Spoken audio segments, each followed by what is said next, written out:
Hello students, आप सभी छात्रों का एक बार फिर से हमारे official YouTube channel science study well में बहुत बहुत स्वागत है। दोस्तों, आज के इस लेक्चर में हम लोग देखने वाले हैं only most important chemical reactions, जो कि क्लास 10th के हैं दोस्तों, रसायन विज्ञान के। ठीक है दोस्तों, जो कि बोर्ड एग्जाम 2024 के लिए बहुत ही महत्वपूर्ण है। तो आज का ये वीडियो पूरा देखिएगा, थोड़ा सा भी बच्चों स्किप मत करिएगा। और अगर आप हमारे चैनल पर पहली बार आए दोस्तों, तो हमारे चैनल को सब्सक्राइब करके बेल आइकन को प्रेस कर दीजिएगा, ताकि आप लोगों को हमारी जो वीडियोस है रेगुलर मिलते रहे दोस्तों। ठीक है, तो यार ध्यान से देखो, हम लोग केमिस्ट्री में यानी क्लास 10th के रसायन विज्ञान में दोस्तों, हम लोग किसमें? रसायन विज्ञान। ठीक है, रसायन विज्ञान। रसायन विज्ञान में दोस्तों हम लोगों ने दो चैप्टर्स को पढ़ लिया, यानी जिसका नेम है रासायनिक अभिक्रिया एवं समीकरण को, और चैप्टर नंबर 2 अम्ल क्षारक और लवण को। ठीक है दोस्तों, हम लोगों ने दो चैप्टर को पढ़ लिया है। जो बच्चे हमारे चैनल पर पहली बार आए हैं, कृपया करके प्लेलिस्ट में जाइए, इसी वीडियो के डिस्क्रिप्शन में जाइए, आप लोगों को प्लेलिस्ट का लिंक मिलेगा और पूरी वीडियोस को आप लोग देख लीजिए दोस्तों, क्योंकि हम लोग टारगेट 90+ लेकर के चल रहे हैं बोर्ड एग्जाम यार। और आप लोग जाइए हमारे लेक्चर्स को देखिए, तब आपको पता चलेगा कि सर टारगेट 90 एकदम इजी है। ठीक है, क्योंकि मेरे पढ़ाने का तरीका है दोस्तों क्या, कि हर एक बच्चे को समझना चाहिए। मेरा पढ़ाने का बस यही तरीका है। मैं ये नहीं सोचता कि आके बस मुझे वीडियो को शूट करना है, बस यूट्यूब पर डाल देना है, नहीं बच्चों। ठीक है, हमारा मतलब ये रहता है, हमारा टारगेट ये रहता है कि बच्चों को कैसे भी करके हम समझा सकें, बस यही मेरा उद्देश्य है दोस्तों। ठीक है, तो हम लोग रासायनिक अभिक्रिया एवं समीकरण को पढ़े हैं और अम्ल क्षारक और लवण को। ठीक है, तो देखो हम लोग आज के इस लेक्चर में रासायनिक अभिक्रिया एवं समीकरण में, ठीक है, दो महत्वपूर्ण रासायनिक अभिक्रिया को देखने वाले हैं दोस्तों। दो महत्वपूर्ण रासायनिक अभिक्रिया को देखने वाले हैं, जो कि दोस्तों 5 मार्क्स में आप लोगों से बोर्ड पेपर में पूछे जाते हैं हर वर्ष। ठीक है, 5 नंबर में आप लोग अगर उस दोनों अभिक्रियाओं को देख लोगे ना, तो 5 नंबर आप लोगों को समझ लीजिए कि एकदम 100% मेरे भाई क्या है, 100% आप लोग मान करके चलिए कि ये आप लोगों के पास रखा हुआ है। ठीक है, तो मैं आप लोगों को एकदम मतलब अगर आप कुछ भी नहीं पढ़े ना, तो देखो एकदम आसानी के साथ और शुरू से मैं आप लोगों को पढ़ाने वाला हूं दोस्तों। ठीक है, तो चलो स्टार्ट करते हैं दोस्तों। वह कौन कौन सी रासायनिक अभिक्रियाएं हैं, आइए हम लोग उसको देख लेते हैं जल्दी से। तो ध्यान से देखना, सबसे पहली रासायनिक अभिक्रिया है मेरे भाई। ठीक है, देखो सबसे पहली रासायनिक अभिक्रिया है, ये यहाँ पे पूरे किताब से नहीं बच्चों, ठीक है, क्योंकि वीडियो ज्यादा बड़ा हो जाता, तो इसीलिए केवल पूरे किताब से ये ना करके चैप्टर 1 केवल। ठीक है,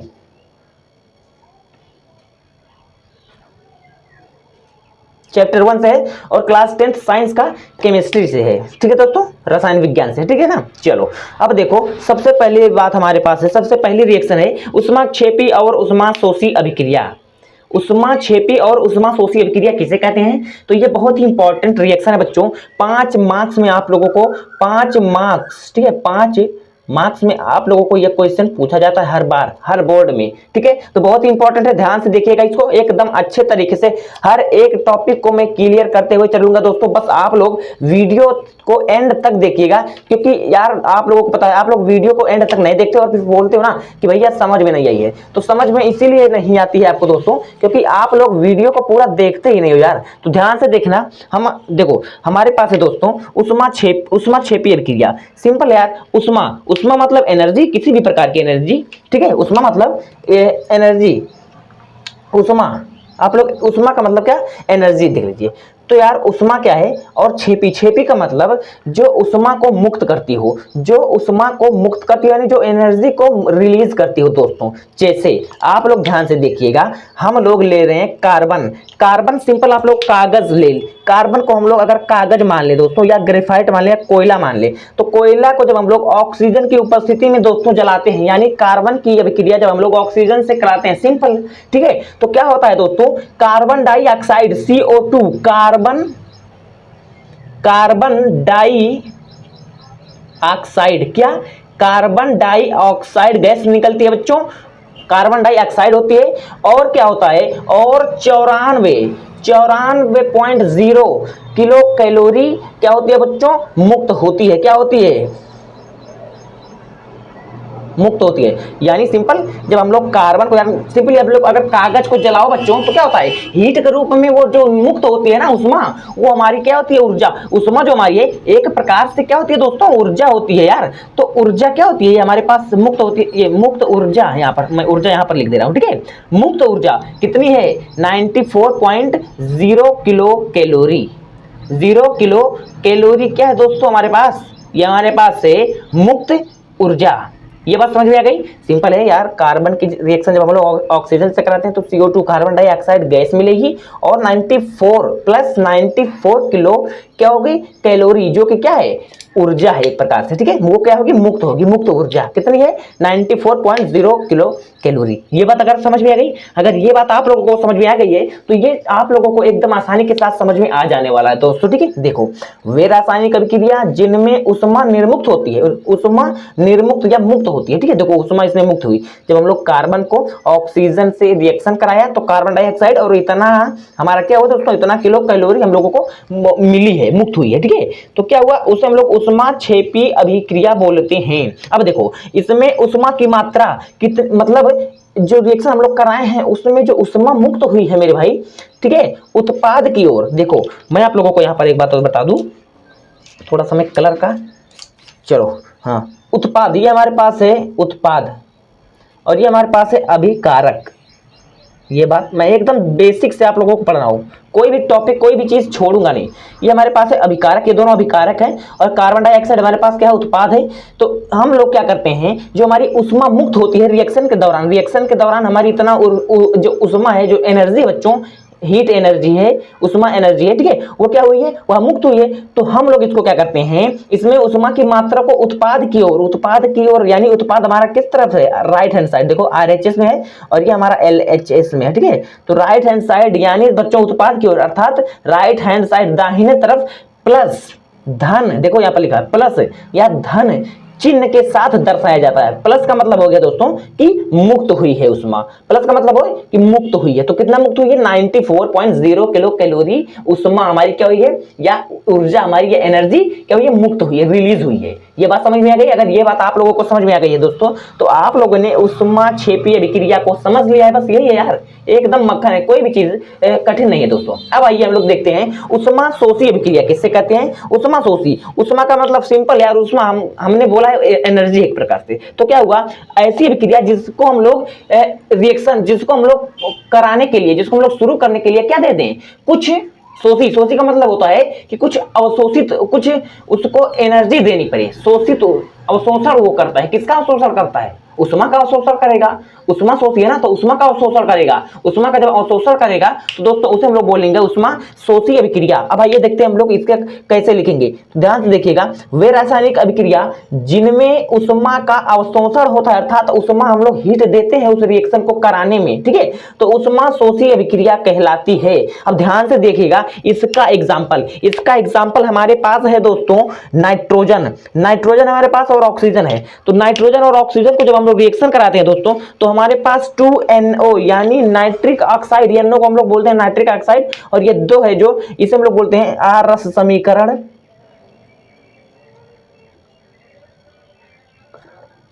मितीय गुणांक। क्या बोलते हैं, रस समीकरण मितीय गुणांक। ये रस समीकरण मितीय गुणांक इसको बोलते हैं। जो 2 हमारा है क्या है, रस समीकरण मितीय गुणांक है। ये बात समझ में आ गई।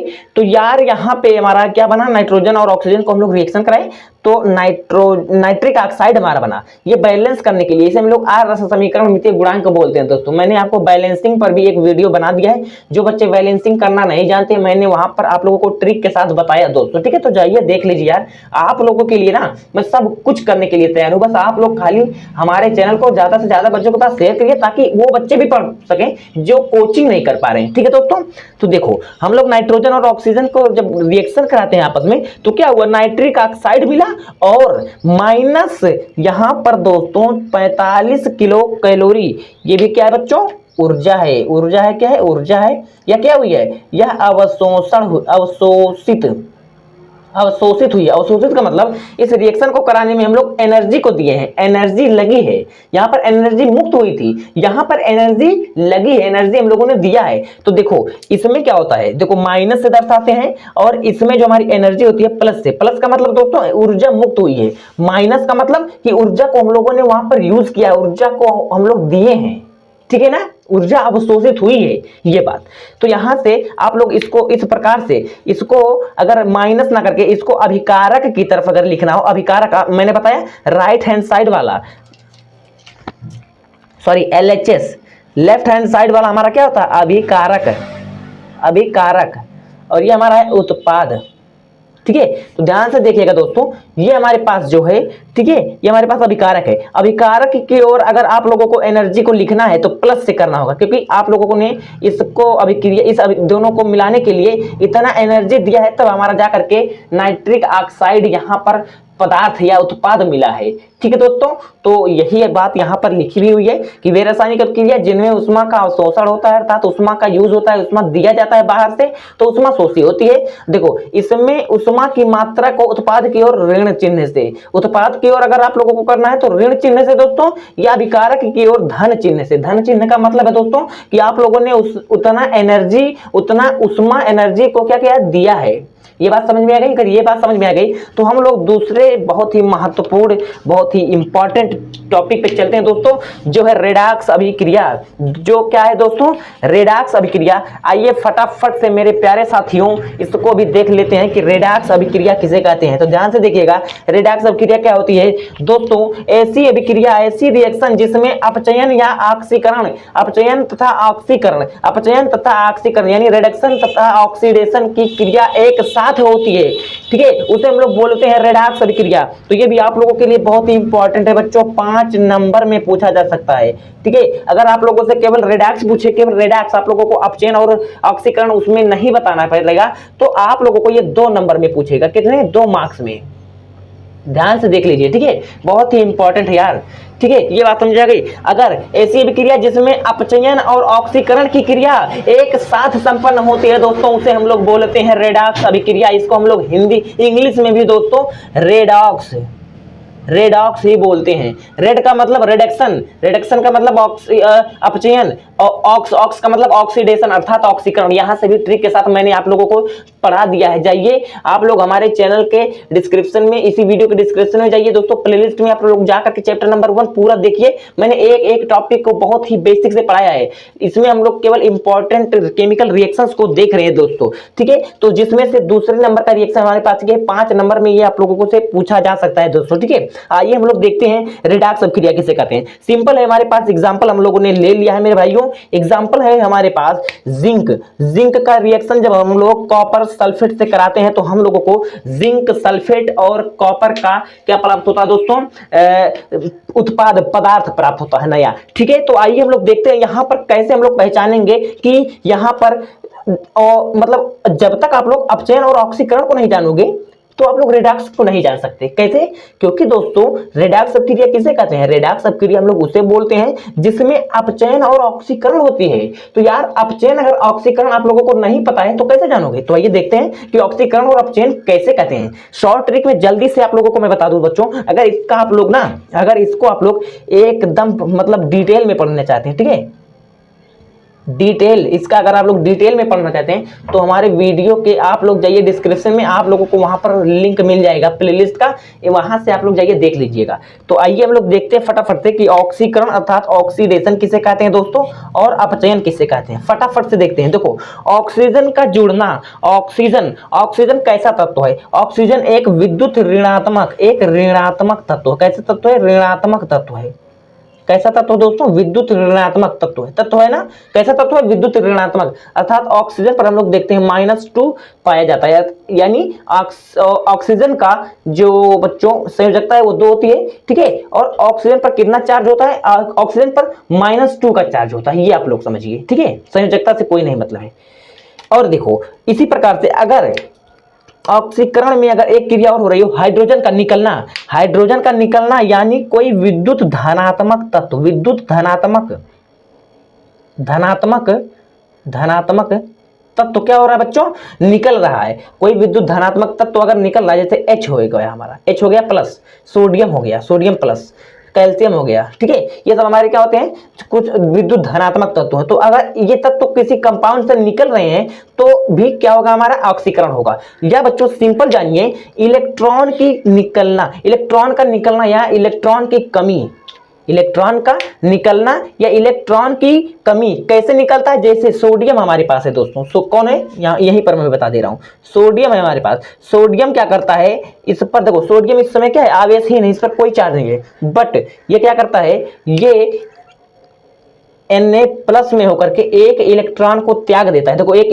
इलेक्ट्रॉन को निकाल दिया, और जब एक इलेक्ट्रॉन को निकाल देता है तो उस पर पॉजिटिव आ जाता है। अगर एक इलेक्ट्रॉन को कोई तत्व निकालता है तो उस पर एक पॉजिटिव आता है, अगर 2 इलेक्ट्रॉन को निकालता तो 2 पॉजिटिव आता, अगर 3 इलेक्ट्रॉन को निकालता तो उस पर 3 पॉजिटिव आता। इस तरीके से आप लोग समझ सकते हो, ठीक है दोस्तों। अब देखो हम लोग अपचयन पे चलते हैं, इसी का उल्टा है। जैसे यहाँ पर ऑक्सीजन का जुड़ना, तो यहाँ पर ऑक्सीजन का निकलना, यानी कोई विद्युत ऋणात्मक तत्व अगर निकल रही है तो क्या होगा, अपचयन होगा। अगर हाइड्रोजन का जुड़ना, अगर कोई विद्युत धनात्मक तत्व का एडिशन हो रहा है, जोड़ हो रहा है दोस्तों, तो हम लोग उसे बोलेंगे क्या, अपचयन, रिडक्शन। अगर इलेक्ट्रॉन का जुड़ना, अगर किसी तत्व में इलेक्ट्रॉन जुड़ रहा है, जैसे आप लोग समझ सकते हो इसी से Na+ है, ये Na+ है, ठीक है। अगर ये एक इलेक्ट्रॉन ले ले, देखो प्लस एक इलेक्ट्रॉन ले ले तो ये क्या हो जाएगा, Na तुरंत बन जाएगा, यानी आवेशीन हो जाएगा। तो यहाँ पर क्या हो जा रहा है, अपचयन हो जा रहा है, किसका, सोडियम का। और यहाँ पर सोडियम का ऑक्सीकरण हो जा रहा है, क्योंकि दोस्तों एक इलेक्ट्रॉन निकाल रहा है और यहाँ पर एक इलेक्ट्रॉन ग्रहण कर लिया, देखो प्लस इलेक्ट्रॉन हो गया, ठीक है। तो Na क्या हो जाएगा, इस पर कोई चार्ज नहीं हो जाएगा, अर्थात ये आवेशहीन हो जाएगा, ठीक है दोस्तों। अगर ये बात आप लोगों को समझ में आ गई है तो ऑक्सीकरण को आप लोगों ने एकदम अच्छे तरीके से समझ लिया है और अपचयन को भी समझ लिया है। अब आइए इस अभिक्रिया में हम लोग देखते हैं कि ऑक्सीकरण अपचयन को पहचाने ना। अब रेडॉक्स अभिक्रिया किसे बोलते हैं, अब आप लोगों को समझ में आ जाएगी, ठीक है। तो ऐसी अभिक्रिया जिसमें अपचयन तथा ऑक्सीकरण की क्रिया एक साथ होती है। तो आइए देखते हैं, हमारे पास एग्जाम्पल है बहुत प्यारा सा दोस्तों। जिंक को जब हम लोग कॉपर सल्फेट से रिएक्शन कराते हैं तो जिंक सल्फेट और कॉपर बनता है, ये बात समझ में आ गई। तो आइए हम लोग देखते हैं। देखो जिंक हमारा क्या है, विद्युत धनात्मक होता है, इस पे केवल इतना समझिए, कितना धनात्मक होता है वो सब नहीं, ये क्या होता है, विद्युत धनात्मक होता है। और यहां पर अगर देखें तो ये धनात्मक होता है और SO4 माइनस होता है, SO4 पर माइनस होता है, यानी ये यहां से टूटता है इस तरीके से। अगर इसी प्रकार से देखें तो जिंक प्लस SO4 माइनस, और यहाँ पर कॉपर प्लस होता है। ये बात समझ में आ गई, इतनी बात समझ में आ गई ना दोस्तों। अब देखो, अब सिंपल है, ऑक्सीकरण हम लोग किसे बोलते हैं यार, कि जब ऑक्सीजन का जुड़ना, जैसे कि जिंक है हमारे पास, ऑक्सीजन का जुड़ना या कोई विद्युत ऋणात्मक तत्व अगर जुड़ रहा हो, कोई विद्युत ऋणात्मक तत्व जुड़ रहा हो तो उस पदार्थ का, उस तत्व का ऑक्सीकरण होता है। जैसे दोस्तों हम लोग जिंक का देखें, जिंक इधर से जब रिएक्शन कर रहा है तो यहां पर जाकर के जिंक सल्फेट बना रहा है, जिंक सल्फेट बना रहा है। क्या बना रहा है मेरे भाइयों, जिंक सल्फेट बना रहा है। तो अब यहां पे आप लोग एक दिमाग लगाओ यार, कि जब हम लोग यहां पे Zn का रिएक्शन किससे कराते हैं, CuSO4 से कराते हैं, तो क्या हो रहा है, तो यहां पर आप लोग देख सकते हो कि SO4 जो है ये जिंक से जाकर के मिल करके क्या कर रहा है, जिंक सल्फेट बना रहा है, यानी कोई विद्युत ऋणात्मक तत्व जुड़ रहा है। तो विद्युत ऋणात्मक तत्व अगर कोई जुड़ेगा दोस्तों तो क्या होगा, वहां पर ऑक्सीकरण होगा। तो यानी ऑक्सीकरण हो रहा है मेरे भाई, ऑक्सीकरण हो रहा है। अब हम लोग जो दूसरा हमारा बनेगा वो साइज सी बात है, उसका क्या हो जाएगा, उसका अपचयन हो जाएगा, ठीक है, उसका अपचयन हो जाएगा। बस एक को आप लोग पहचान लो, अपचयन, अपचयन का मतलब ऑक्सीजन का निकलना। यहां से देखो, ऑक्सीजन का निकलना का मतलब कोई विद्युत ऋणात्मक तत्व निकल रहा है, तो यहां से कॉपर सल्फेट से कॉपर बन रहा है। यानी दोस्तों यहां पर कोई विद्युत ऋणात्मक तत्व जुड़ा था, बट कोई यौगिक से अगर विद्युत ऋणात्मक तत्व निकल जा रहा है तो क्या हो जा रहा है, उसका अपचयन हो जा रहा है। यहां पर देख लो यार, ऑक्सीजन का निकलना यानी कोई विद्युत ऋणात्मक तत्व का निकलना, तो निकल जा रहा है, सिंपल अपचयन हो जा रहा है दोस्तों, ठीक है। अगर ये बात समझ में आ गई, अब यहाँ पे एक शब्द और आता है हमारे पास कि ऑक्सीकारक हम लोग किसे बोलते हैं। बस एक ही वीडियो थोड़ा सा और बचा है दोस्तों, ठीक है। ऑक्सीकारक किसे कहते हैं, कारक, और ऑक्सीकारक किसे कहते हैं, और अपचायक किसे कहते हैं, ठीक है दोस्तों। तो देखो ऑक्सीकारक हम लोग उसे बोलते हैं जिसमें पदार्थ का अपचयन होता है, पदार्थ का अपचयन, ठीक है, जिसमें पदार्थ का अपचयन होता है। तो किसका अपचयन हुआ है, कॉपर का क्या हुआ दोस्तों, कॉपर का अपचयन हुआ है। तो कॉपर हमारा क्या हो जाएगा,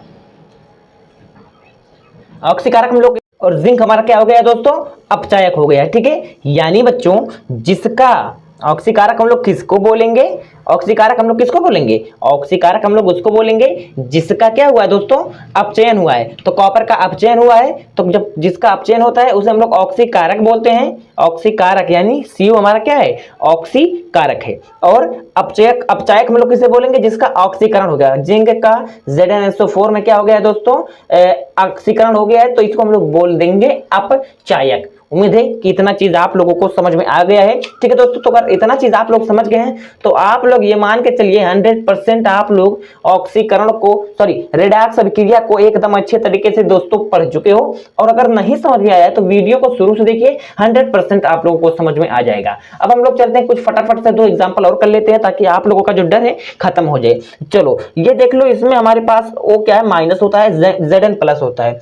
कार्बन सी हमारा क्या होता है दोस्तों, पॉजिटिव होता है। ये बात समझ में आ गई, सिंपल है यार। आप लोगों को जब इसका रिएक्शन करा रहे हो, सिंपल यहां से देखो, हमारा एक कंपाउंड है जो Zn जिंक ऑक्साइड का है। यहां से देखो जिंक ऑक्साइड जा करके केवल जिंक बन रहा है, यानी विद्युत ऋणात्मक तत्व जो ऑक्सीजन है इसको निकाल रहा है। तो अगर ऑक्सीजन को निकालेगा तो उसका क्या होगा, तो उसका दोस्तों अपचयन होगा, यानी रिडक्शन हो गया, तो इसका अपचयन हो गया, इसका अपचयन हो गया। ठीक है, और इसी प्रकार से C अकेले था, तो यहां से देखो CO यानी क्या बना लिया है, CO बना लिया है दोस्तों। तो यहां पे क्या होगा यार, यहां पे C अकेले था, यहां पे CO बना लिया, यानी कार्बन मोनोऑक्साइड बना लिया है। ठीक है, कार्बन, तो यहां पे इसका क्या हो गया है, ऑक्सीकरण हो गया है। अब यहां पे ऑक्सीकरण इसका हो गया है। अब यहां पे ऑक्सीकारक किसे बोलेंगे, ऑक्सीकारक और अपचायक, ये दोनों प्रश्न उठता है। ठीक है दोस्तों, तो इन दोनों का आंसर आप लोग दोगे, कौन, आप लोगों को कमेंट बॉक्स में करना है कि इस रिएक्शन में ऑक्सीकारक कौन है और अपचायक कौन है। ठीक है दोस्तों, अगर आप लोगों को समझ में आया है तो आप लोग जरूर इसका आंसर दीजिएगा। ठीक इसी प्रकार से यहाँ पर सल्फर है दोस्तों और ऑक्सीजन है। ठीक है, अब देखो सल्फर यहाँ से मिल गया, दोनों का रिएक्शन हो जा रहा है तो सल्फर डाइऑक्साइड बन जा रहा है। अब यहाँ पे आप लोग देखो, जो सल्फर है ये विद्युत ऋणात्मक तत्व से जुड़ रहा है, तो इसका क्या हो जा रहा है, सल्फर का क्या हो जा रहा है दोस्तों, सल्फर का ऑक्सीकरण हो जा रहा है। ऑक्सीकरण हम लोग किसे बोलते हैं, किसी भी विद्युत ऋणात्मक तत्व का जुड़ना। ठीक है, तो यहाँ पर सल्फर का ऑक्सीकरण हो जा रहा है, क्या हो जा रहा है, ऑक्सीकरण। और यहाँ पे ऑक्सीजन का क्या हो रहा है, अपचयन। यानी अगर कोई विद्युत ऋणात्मक तत्व जब बच्चों किसी से क्या होता है, यहाँ पे आप लोग देख सकते हो इसी का अपचयन भी हुआ है, रिडक्शन भी किसका हुआ है, ऑक्सीजन का रिडक्शन भी हुआ है। ठीक है दोस्तों, तो उम्मीद है कि आप लोगों को ये वीडियो समझ में आ गया हो दोस्तों। अगर आज का ये वीडियो आप लोगों ने अच्छे तरीके से समझ लिया है तो ये मान करके चलिए कि आप लोगों का 5 नंबर पक्का है दोस्तों। ठीक है, 5 नंबर पक्का है, क्योंकि ये बहुत ही इंपॉर्टेंट केमिकल रिएक्शंस थी जो कि आपके बोर्ड पेपर में हमेशा आती हैं। ठीक है, तो उम्मीद है कि आप लोगों को यार समझ में आ गया होगा दोस्तों। अगर नहीं आया है तो वीडियो को शुरू से देखिए दोस्तों, क्योंकि मैंने आपको एक कॉन्सेप्ट को क्लियर करते हुए बताया है। ठीक है दोस्तों, तो यार मिलते हैं नेक्स्ट टाइम, तब तक बने रहिए आप हमारे चैनल।